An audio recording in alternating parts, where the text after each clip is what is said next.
Hello, this is the voice processing for Eclipse Sivir. I'll be looking at what I did technically to make her work and also some of the creative decisions and concept behind my choices here. So here's what she sounds like, all of her plugins, all of her effects. As dark covers light, all will fade. Versus her dry, which sounds like this.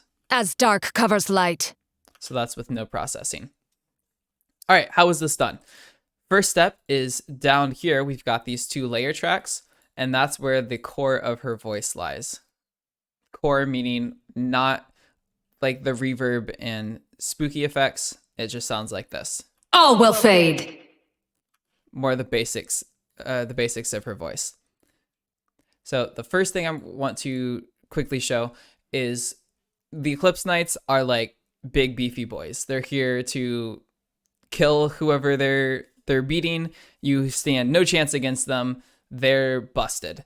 So in order to start conveying that, I wanted Sivir's voice to sound a little more godlike, like just bigger than you would expect from her usually, kind of larger than life style. So I'm going to compare the dry versus a slightly beefier sound.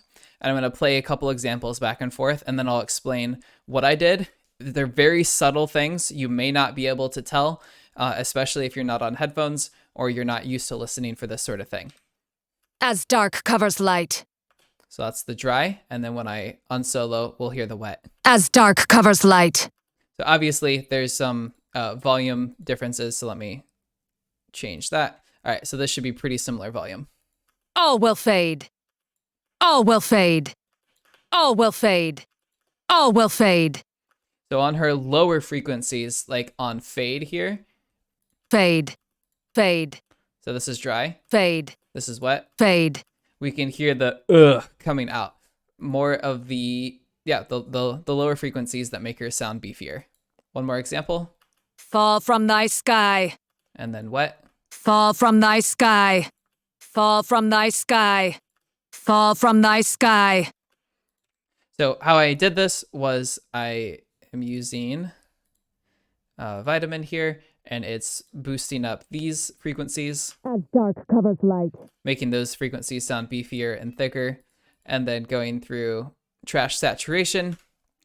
As dark covers light. And then I'm adding a second track, and all the second track is doing is we've carved out we're hearing these middle frequencies predominantly. The super low end is gone. We don't need extra muddiness to our voice, and the high highs are gone. We don't want our voice to sound too harsh or shrill. We just want these as dark covers light middle frequencies to fill in the space. And that's especially important because let's jump back on track 1 and see the creative processing that's happening. As dark covers light. So that's what we just heard. And now with this doubler. As dark covers light. All will fade. All will fade. We can hear her voice coming more from like everywhere at once and having some movement to it. And then to hit on that idea even more, we've got this delay. All will fade.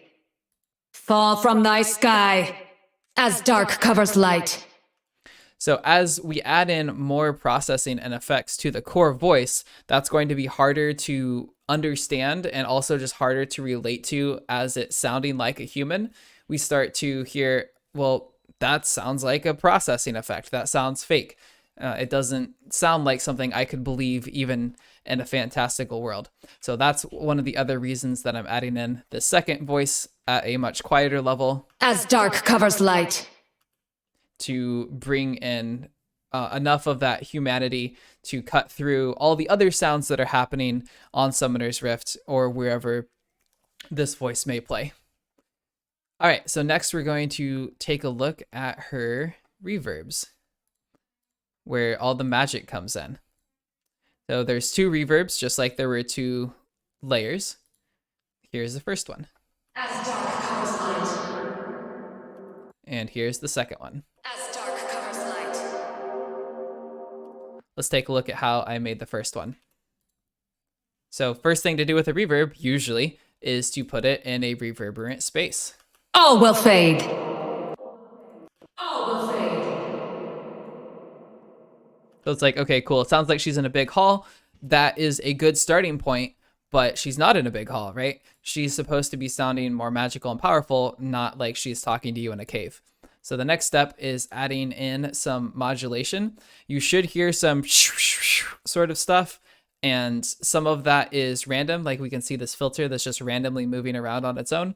And then there's a higher filter that will react to Sivir's core voice. While she's speaking, it will open up the reverb to sound brighter and higher, like more airy and higher end. And then when Sivir is done talking, it will close and not sound as open and airy.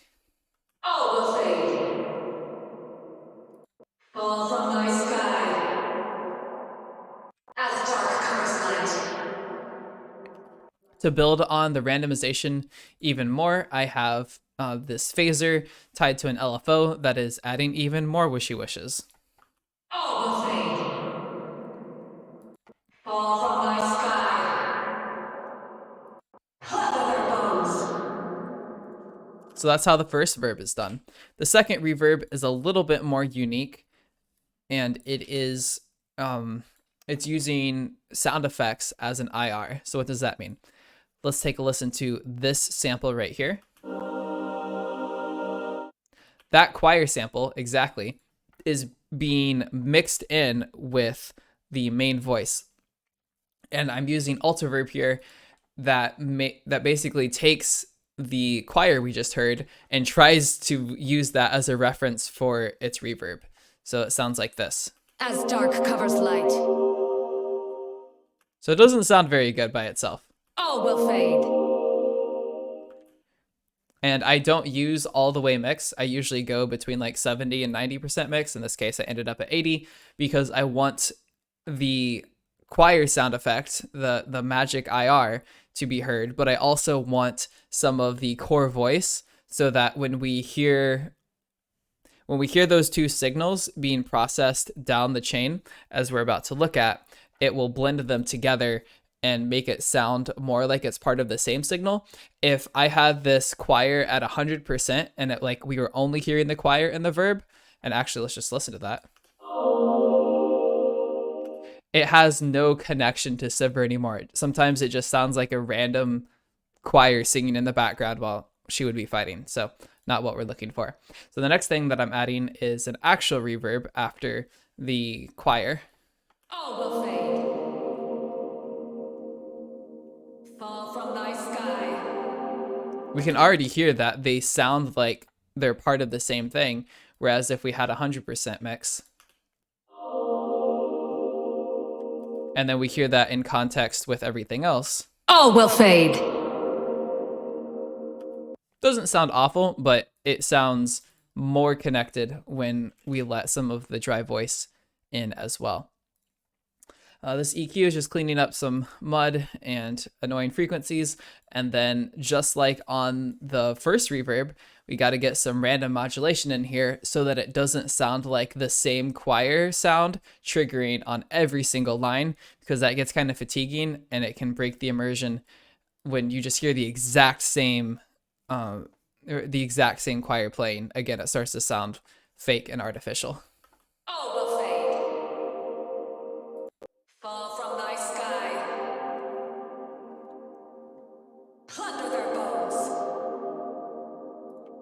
Let's hear both of the verbs together. As dark comes light. All will fade. Fall from thy sky. And now we'll hear everything together. And one last note on the reverb. This is more of a technical thing, but something that helps it work nicely alongside the voice when we hear it right here All will fade. is when the main voice is talking, the reverb gets quieter. And when the main voice is done talking, the volume of the reverb comes up. It also helps to add a compressor at the very end that's not side chaining, because what I just described is called side chaining. And that compressor will help even out a little bit of the pumping that can sometimes happen when you use side chaining on a verb bus. All will fade. Fall from thy sky. Plunder their bones. So that is Eclipse Sivir. Hopefully you took something away from that. Very similar processing is used on Eclipse Senna, Kale, Sun Eater Kale, and Eclipse Sejuani. I believe that Aatrox is a little bit different, and Leona was from a previous time, so she is also a bit different, not part of the same batch of skins. Thank you.